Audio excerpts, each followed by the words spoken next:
구약성경 이사야서 7장 14절에 있는 말씀을 중심으로 해서 우리에게 오신 예수님이라는 제목으로 말씀을 잠깐 묵상하고 기도하려고 합니다. 여러분, 그동안 대강절 절기에 초가 하나씩 켜지고 오늘 4개가 다 켜지고 25일 날은 우리가 감사 축하 예배로 드리게 됩니다. 이렇게 성탄절을 맞이하면서 무엇보다도 저와 여러분이 감사하고 기억해야 할 것이 뭘까? 그것은 바로 이 대강절 절기, 특별히 성탄주일날 이 땅에 오신 예수 그리스도는 하늘의 모든 영광을 버리시고 그 하나님께서 이 땅에 죄인된 인간들을 위하여서 오셨다라는 것을 우리가 믿고 기억하는 날입니다. 그러니까 성탄주일은 무엇보다도 예수 그리스도가 죄인된 우리를 위하여 오신 날이라는 것을 놓치면 안 되는 거예요. 무엇보다도 더 감사한 것은 그분이 이 땅에 오신 궁극적인 이유가 오늘 나를 구원하시기 위해서 오셨다라는 사실, 이 사실만 기억하면 감사가 더 넘치게 되는데, 그럼 어떤 모습으로 오셨느냐? 그게 바로 성탄절날 아기 예수 그리스도로 우리에게 오셨다라는 것입니다. 사랑하는 성도 여러분, 오늘 그 아기 예수 그리스도가 이 땅에 오셨는데 놀라운 일은 말이에요. 그 예수 그리스도가 이 땅에 오신다라는 사실이 이미 오래전부터 약속되었던 예언이고, 그 약속되었던 예언의 말씀이 성취되어진 것이 바로 성탄절이 된다. 여러분, 오늘 그 말씀 앞에서 저와 여러분이 예수 그리스도가 나를 위해서 오셨고 그 예수 그리스도가 오심은 하나님의 약속의 말씀의 성취인 것이 믿음으로 고백될 수 있기를 예수님의 이름으로 소망합니다. 오늘 예수님이 그런 분이에요. 그냥 어느 순간 오신 분이 아니라 이미 약속되었고, 그리고 누구보다도 저와 여러분을 가장 잘 알고 계시고 이해하시는 분이에요. 그래서 세상의 모든 사람들이 혹여 나를 떠나고 외면한다 할지라도 항상 나를 떠나지 않고 계시는 분, 그분이 저와 여러분이 믿는 예수 그리스도인 줄로 믿습니다. 무엇보다도 2024년 성탄주의를 보내면서 하나님 앞에서 그분으로 말미암아 누리는 행복한 신앙생활, 그분 때문에 행복한 2024년도의 하나의 마무리가 될 수 있기를 예수님의 이름으로 간절히 축원합니다. 이런 현실 속에 오늘 우리 대한민국과 우리의 삶의 현장을 보면 어떻습니까? 정치적인 위기를 맞이하고 어수선하고, 그리고 더 나아가서 어떠냐 하면 우리 경제적으로 강대국으로 말미암아 조금 경제적으로도 타격을 받게 되어지고, 또 사람들 가운데에도 오늘 하나된 모습보다는 서로의 생각과 이념들로 오늘 민감한 현실이 저와 여러분이 살아가는 오늘입니다. 그런 오늘이라는 현실 가운데에 놓치지 말아야 될 것은, 그런 현실 속에 하나님께서 그럼에도 우리 대한민국 위에 찾아오셨고 우리 가운데에 임하신 줄로 믿습니다. 오늘 그런 모습 속에 대한민국의 역사를 한번 되돌아보십시오. 굽이굽이 우리 대한민국이 오늘 있기까지 얼마나 많은 위기가 있었습니까? 그런데 그런 위기 때마다 우리 대한민국이 오늘이라는 현실을 맞이하고 누릴 수 있었던 근거는 전능하신 그 하나님께서 그때마다 지켜주셨고 도와주셔서 인도해 주심으로 저와 여러분이 오늘을 경험하고 있다는 사실입니다. 성탄절을 맞이하면서 저와 여러분이 이 부분을 다시 한번 깨달았으면 좋겠습니다. 눈앞에 보이는 현실 속에 갇히는 것이 아니라 이보다 더 힘들었던 위기가 있었음에도 하나님은 우리로 이 모든 위기들을 감당해낼 수 있도록 지켜주셨다는 것을 기억하면서 오늘 그 하나님이 우리 대한민국을 포함하여 우리 한국교회와 우리의 가정과 우리의 인생 속에도 다시 한번 찾아오심을 기억하고 그 찾아오신 예수 그리스도로 감사하는 저와 여러분, 우리의 예배가 되기를 예수님의 이름으로 간절히 소망합니다. 우리의 대한민국의 현실이 이랬던 것처럼 오늘 저와 여러분이 묵상하는 이사야서에 있는 이스라엘의 모습도 똑같았습니다. 당시에 그 이스라엘, 남유다라고 말하는 이스라엘의 당시 왕이 누구였냐면 아하스 왕이었어요. 근데 그 아하스 왕이 대표로 있을 그때에 아람이라는, 지금의 시리아라는 나라죠. 아람이라는 나라가 쳐들어왔고 연합군 북이스라엘과 주변의 나라들이 연합을 해서 지금 이스라엘이라는 남유다를 에워싸고 위협하는 거예요. 그러니까 나라적으로 정치적으로 얼마나 힘들었을까요? 그런 현실 속에 왕은 왕대로 두려웠고 백성들은 백성대로, 나라는 혼란스러운 그런 시기였습니다. 그런 상황 속에 하나님께서 이사야 선지자를 오늘 아하스 왕에게 보내줍니다. 그렇게 보내주어서 걱정하지 마라, 두려워하지 마라, 이렇게 하나님께서 말씀을 해주셨지만 오늘 그런 모습 속에 이스라엘 백성들은 모두가 다 그 말씀을 들어도 두려웠고 근심과 혼란 속에 속해 살아갑니다.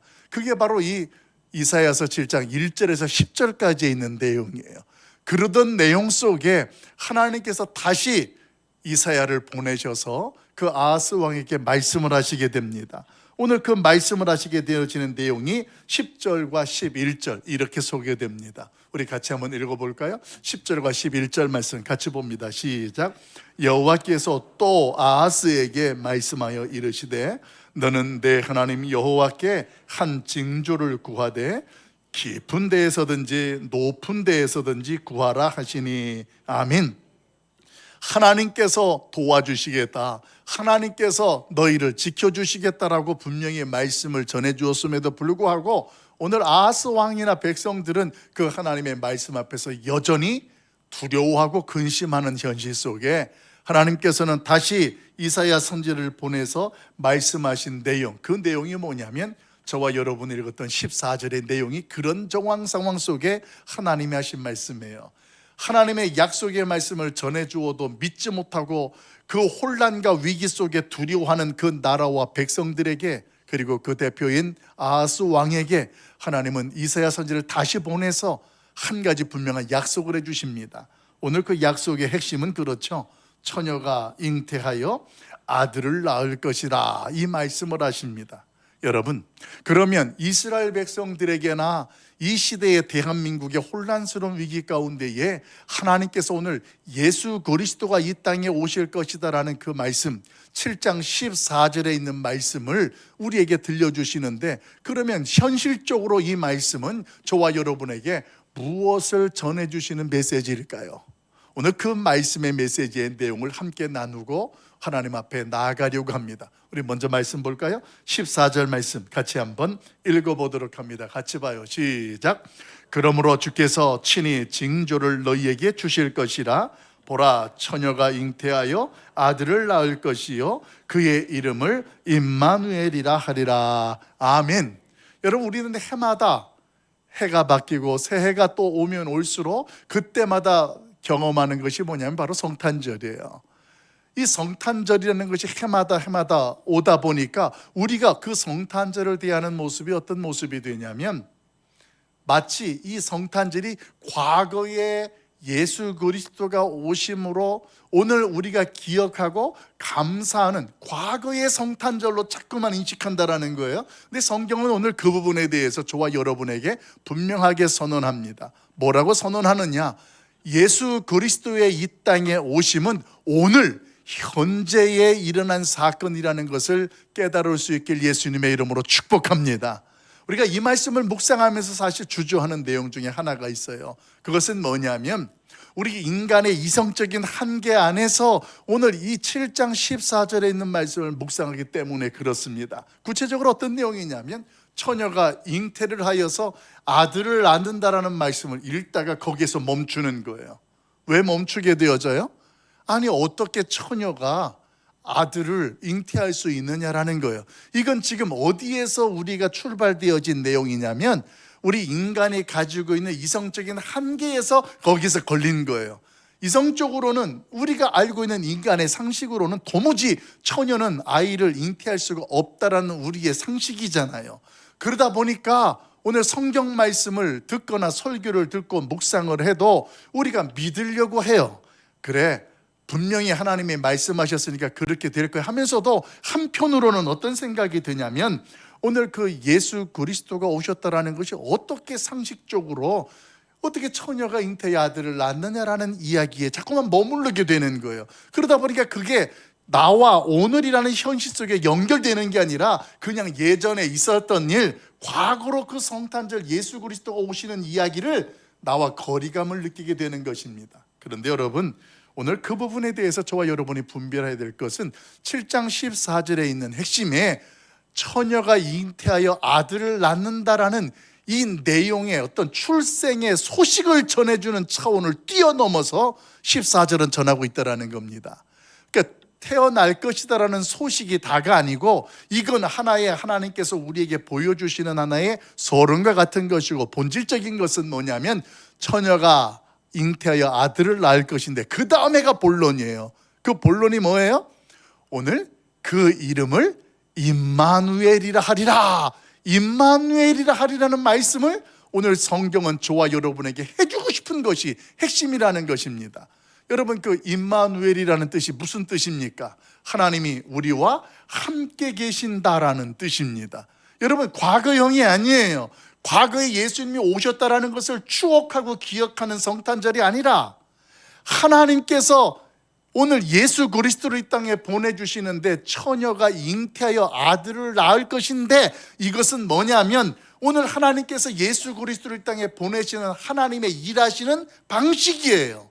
하나님이 이렇게 역사하시고 일하시겠다는 거예요. 그럼 그 일을 통해서 하나님이 우리에게 핵심적으로 말씀하신 것은 뭐냐면, 지금까지 묵상했던 이사야 7장 1절부터 10절에 있는 내용에 하나님께서 아무리 이사야 선지자를 보내서 말씀을 해 주어도 이스라엘 백성들이 여전히 그 상황과 현실이라는 오늘일에서 불안해하고 그 위기에 대하여서 걱정하게 되는 모습을 보니까 그들 눈에 보이지 아니하는 하나님, 현실적으로 그 하나님을 인식하지 못하는 그들의 신앙 속에 하나님은 임마누엘의 하나님으로 오늘 너희와 함께한다는 사실을 분명하게 보여주고 깨닫게 하도록 하기 위해서 오늘 7장 14절에 있는 말씀을 우리에게 선언해 주셨다는 것입니다.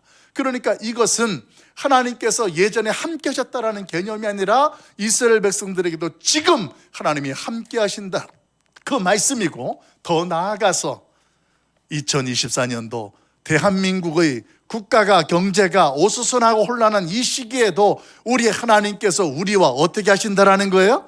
함께 하신다라는 사실을 깨닫게 하시는 것이 오늘 하나님이 우리 땅에 오신 궁극적인 이유이고 우리에게 주시는 능력이요 은혜가 되는 줄로 믿습니다. 그렇다면 우리가 한번 이렇게 생각해 보십시다. 오늘 하나님께서 7장 14절 말씀처럼 내가 너희와 항상 함께 하니까 걱정하지 마라, 두려워하지 말라, 이렇게 단순히 말씀만 하실까요? 그게 그렇지 않아요. 사실 그렇지 않은 것을 성경은 그 이후에 여러 가지 내용으로 저와 여러분에게 보여줬습니다. 어떻게 보여줬느냐? 임마누엘이라 하는 그 이름이 성경책에 기록되었을 뿐만 아니라 더 나아가서 오늘 그 예수 그리스도가 이 땅에 오셔서 임마누엘 하시며 그 임마누엘의 능력을 저와 여러분에게 베풀어 주신 줄로 믿습니다. 저는 이번 성탄을 맞이하며 성탄주의를 통해서 우리의 인생과 우리의 가정 안에 임마누엘의 능력을 경험하길 예수님의 이름으로 소망합니다. 그냥 예수님이 이 땅에 오셨다 차원을 뛰어넘어서 그분이 지금 나와 우리의 가정에 지금 함께 하시는 거예요. 과거가 아니고 현재 그 하나님이 함께 하신다라는 겁니다. 여러분, 이 사실이 얼마나 중요하냐고요? 여러분, 우리 부모님들이 자녀들이 천둥번개 치고 또 어떤 상황이 되었을 때에 뭐라고 이야기하냐면 자녀들에게 얘야 걱정하지 마, 엄마가 함께 있어, 아빠가 함께 있어, 이렇게 이야기를 해줍니다. 그 이야기의 진의가 무엇입니까? 내가 함께 있다라는 말 속에 뭐가 담겨 있어요? 혹여 너에게 어떤 일이 일어나도 엄마가, 아빠가 다 책임져 주고 해결해 주겠다라는 의미가 담긴 것이 뭐예요? 걱정하지 마라, 내가 함께하고 있다, 엄마 아빠가 내 곁에 있다, 이 이야기라는 거예요. 그러니까 오늘 하나님께서 예수 그리스도가 이 땅에 처녀가 잉태의 아들을 낳을 것인데 그 이름을 임마누엘이라 하리라, 이 말씀은 오늘 너희가 나라적으로 오늘 아랍이라는 나라와 연합군들이 쳐들어와서 국가가 위기를 만나고 혼란 가운데에 있다 할지라도, 우리 대한민국이 정치적으로 경제적으로 어수선하고 혼란한 가운데 있다 할지라도 하나님이 임마누엘 하시니 우리 하나님께서 우리에게 일어난 어떤 현실과 상황 속에서 그 하나님의 임마누엘의 능력을 베풀어서 우리로 하여금 더 안정되고 더 행복한 가정과 신앙생활을 할 수 있도록 역사하시고 도우시는 약속, 이것이 오늘 성탄주일 그 이름을 임마누엘이라 하리라는 말씀 속에 베푸시는 능력이 되시는 줄로 믿습니다. 오늘 우리의 인생과 우리의 가정뿐만 아니라 대한민국 위에 하나님이 찾아오셨고 우리의 형편이 어떠하든지 상황이 어떠하든지 오늘 그분은 현실적으로 지금 우리에게, 지금 우리 대한민국 위에 능력을 베풀어 주시는 귀한 하나님의 역사하심이 간증되기를 예수님의 이름으로 간절히 소망합니다. 여러분, 예수님이 그런 분입니다. 누구보다 나와 우리의 가정을 잘 알고 계시고 우리 대한민국을 잘 알고 계신 분이 우리 예수 그리스도이십니다. 모두가 다 떠나도, 아까 말씀을 드린 것처럼 다 떠나도 그분은 나를 떠나지 않고 함께 계시는 분이십니다. 오늘 그 예수 그리스도가 이 땅에 오심을 기억하면서 무엇보다도 우리의 신앙생활 가운데에 새로운 도전이 되길 주 예수님의 이름으로 소망합니다. 어떤 도전일까요? 우리가 신앙생활 하다가 보면 이런 경우가 있습니다. 하나님이 함께 하신다라는 것을 믿거든요. 그렇게 믿고 기도도 하는데 현실적으로 우리의 인생과 우리의 신앙이 막막하고 넘지 못한 큰 산 같은 장애물을 경험할 때가 있습니다. 그때에 우리는 신앙의 딜레마가 생기는 거예요. 아니, 하나님이 함께 하신다라는 것을 내가 믿는데, 함께 하심을 놓고 기도하는데 왜 지금 나에게 오늘 이 문제는 여전히 변함이 없고 여전히 위기 가운데 두려움 속에 내가 처해 있는가? 그러다 보니까 그 하나님의 약속의 말씀 또한 어떻게 느껴져요? 임마누엘이라 하리라는 그 말씀 자체도 비현실적으로 느껴지는 거예요. 그러니까 오늘 나와 관계가 없고 그냥 성경에 갇혀지고 기록된 것처럼만 느껴진다는 것입니다. 여러분, 우리의 신앙이 그러면 이렇게 비현실적이고 맹목적적일까요? 우리의 신앙이 그런 신앙일까요? 저는 이 성탄절이 되면 처녀가 잉태하여 아들을 낳는다라는 설교를 할 때마다, 들을 때마다 저는 믿으려고 하지만 한편으로는 주저하게 되지는 성도들을 보고 그 모습 속에 오늘 분명하게 좀 정리했으면 좋겠습니다. 처녀가 잉태하여 아들을 낳는다라는 것은 누가 일하시는 방식이라고요? 하나님이 일하시는 방식이에요. 그 하나님이 어떤 분이냐면 인간의 이성적 차원을 뛰어넘어서 이 땅에 오신 분이 하나님이라는 거예요. 그 하나님이 하나님의 방식대로 오신 것을 인간의 이성적 한계 안에서 그것을 이해하려고 하고 내가 믿으려고 하니까 주저하게 된다는 것입니다. 이제 그러면 우리의 신앙이 어떤 모습일까요? 하나님께서 나를 위해서 인간의 한계를 뛰어넘어 이 땅에 오시는 그 하나님의 방식을 나는 그 말씀을 통하여서 믿고 확신하면 오늘 비로소 그 예수 그리스도가 나를 위하여 오신 구원자가 되시고 오늘 하나님의 아들이라는 사실에 대하여서 감사하게 되고 임마누엘의 능력을 경험하게 될 줄로 믿습니다. 여러분, 우리 하나님 앞에서 처녀가 아들을 낳으리라는 그 말씀은 과거가 아니라 현실에서 이루어진다라는 증거를 본문 16절에서는 이렇게 선언해 줍니다. 이것이 그냥 과거가 아니고 그리고 역사 속에 갇히는 것이 아니라 현실이라는 것, 우리 같이 한번 읽어볼까요? 같이 봅니다. 시작. 대저 이 아이가 악을 버리며 선을 택할 줄 알기 전에 내가 미워하는 두 왕의 땅이 황폐하게 되리라. 아멘. 이 아이가 이제 처녀가 잉태하여 아들을 낳는 그 아이를 말하는 거죠. 근데 그 아이의 이야기 뒤에 뭐가 나오냐면 두 왕의 땅이, 이 두 왕이라는 것은 대표적으로 아랍이라는 지금 시리아라는 나라와 그리고 또 다른 왕은 연합군의 왕을 이야기하는 거예요. 그 연합군과 아랍 왕이 지금 이 이스라엘을 에워싸고 위기와 두려움을 느끼게 하는데 하나님이 어떻게 하겠다라는 거예요? 이 아이가 태어나서 악을 버리고 선을 구별할 때쯤 되면 그게 때예요. 현실이라는 거예요. 이건 그냥 이야기가 아니고 그 아이가 태어나서 이렇게 되어질 때쯤에 오늘 그 두 왕의 나라를 다 황폐하게 할 것이다, 심판하고 망하게 하신다라는 그 하나님의 약속이 선포됩니다. 그 약속의 말씀과 함께 우리에게 전파되는 것은, 그러니까 임마누엘의 하나님의 능력을 신뢰하고 확신하고 두려워하지 말라는 하나님의 음성이 선포되는 줄로 믿습니다. 여러분, 우리의 인생 속에 한 해를 마무리하면서 혹여 우리의 마음속에 두려움이 있고 걱정, 근심되는 일이 있다면 기억하십시오. 오늘 지금 여러분이 서 있는 그 현실이 임마누엘의 능력이 함께하는 현장인 것을 깨달을 수 있길 예수님의 이름으로 축원합니다. 그러니까 내가 지금 걱정하고 근심한다라는 것은 뭐가 지금 연결이 안 된 거냐면, 그 자리에, 그 현실에 하나님이 함께 하신다라는 것을 내가 과거형으로 이해하고 있거나, 이것이 오늘 지금 나와 함께 하신다라는 것으로 내가 이성적 한계 안에서 넘어가지 못하고 제한시키고 있을 때에 걱정하고 두려워하는 우리의 모습이 될 수밖에 없다라는 것입니다. 여러분, 이 땅에서 일어나는 그 모든 역사는 하나님의 주권과 다스림 안에 허락되어지고 운행된다라는 사실을 기억하시길 예수님의 이름으로 소망합니다.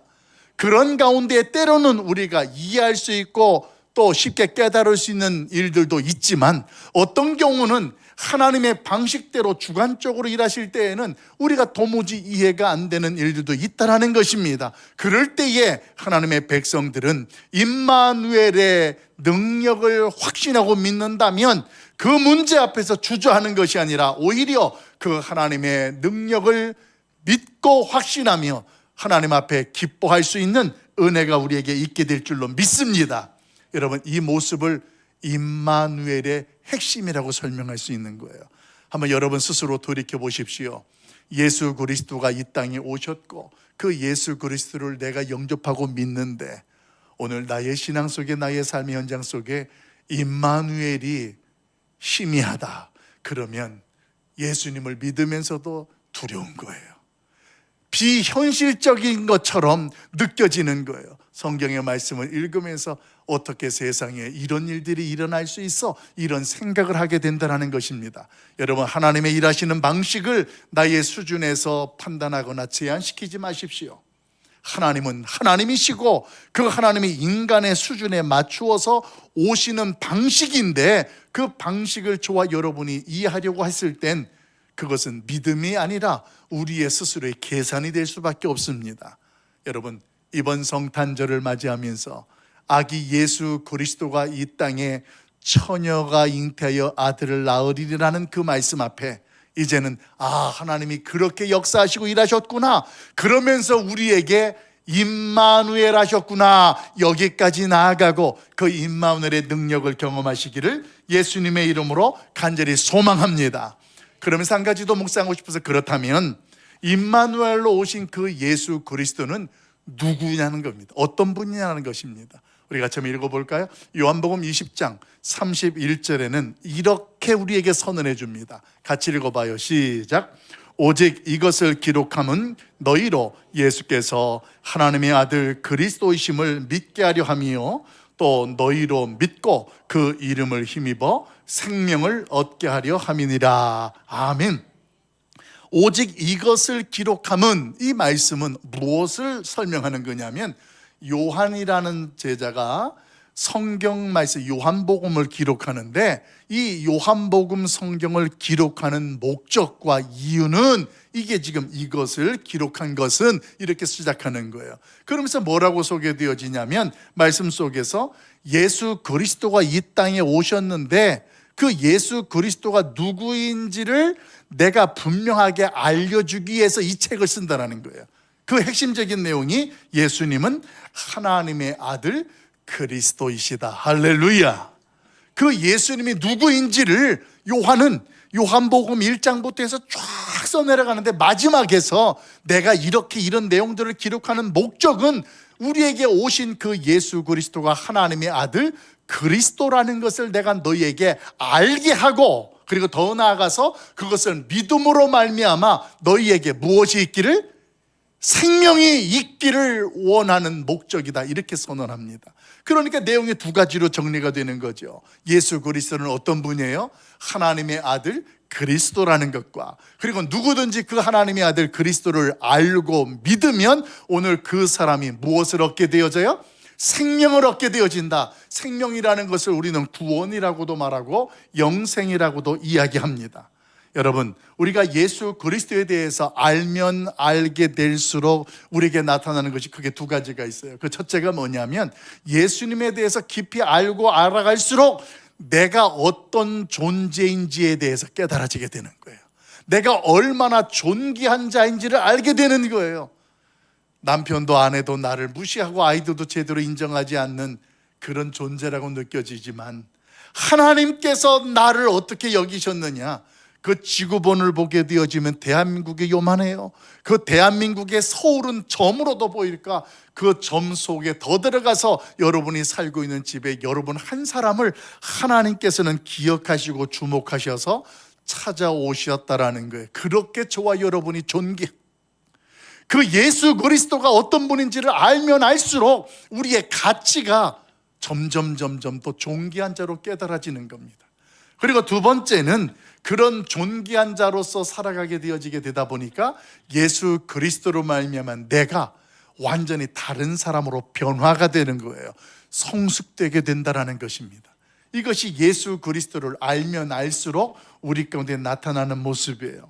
여러분, 이 예수 그리스도를 알고 믿는 자에게 영생을 준다는데, 생명을 준다는데, 우리가 영생이라는 것을 단지 오래 사는 차원으로 생각하는 것으로 하면 하나님께서 말씀하시는 생명을 주신다, 영생을 주신다라는 것을 반뿐이 이해하지 못하는 꼴이 됩니다. 왜냐하면 하나님께서 우리에게 생명을 주셨다, 영원한 생명, 영생을 주셨다라는 말 속에는 오래 사는 차원을 뛰어넘어서 오늘 하나님께서 우리에게 주시려고 하신 모든 보배로운 축복이 담긴 것이 바로 영생이고 생명이기 때문에 그렇습니다. 그러니까 내가 예수 그리스도를 알아가면 알아갈수록 내 안에 구원이라는 것을 경험하게 될 뿐만 아니라, 구원받은 자가 누리게 되어지는 특권도 있고, 구원받은 자에게 하나님이 베푸시는 은혜와 축복들이 넝쿨처럼 막 밀려오는 거예요. 이것이 바로 영생이라는 것이고, 하나님께서 우리에게 준비하신 보배로운 축복이라는 것으로 설명드릴 수 있습니다. 그럼 내용을 정리하면 그렇습니다. 저와 여러분이 보배로운 축복의 자리에 서고 하나님께 영생을 누린다는 것은 무엇과 연결되냐면, 예수 그리스도를 더 많이 알아가고 그 예수 그리스도를 더 많이 믿을수록 우리는 보배로운 하나님의 축복의 주인공이 되고 그 축복을 누리게 되는 것으로 깨달아진다는 사실입니다. 그래서 성탄절을 맞이하면서 성탄주일에 저와 여러분이 우리에게 오신 예수 그리스도가 어떤 분인지를 아는 것은 매우 중요합니다. 그런데 세상 사람들은요, 또 우리 가운데 어떤 사람들은 이 진리 아는 것에 대하여서 싫어하고 두려워합니다.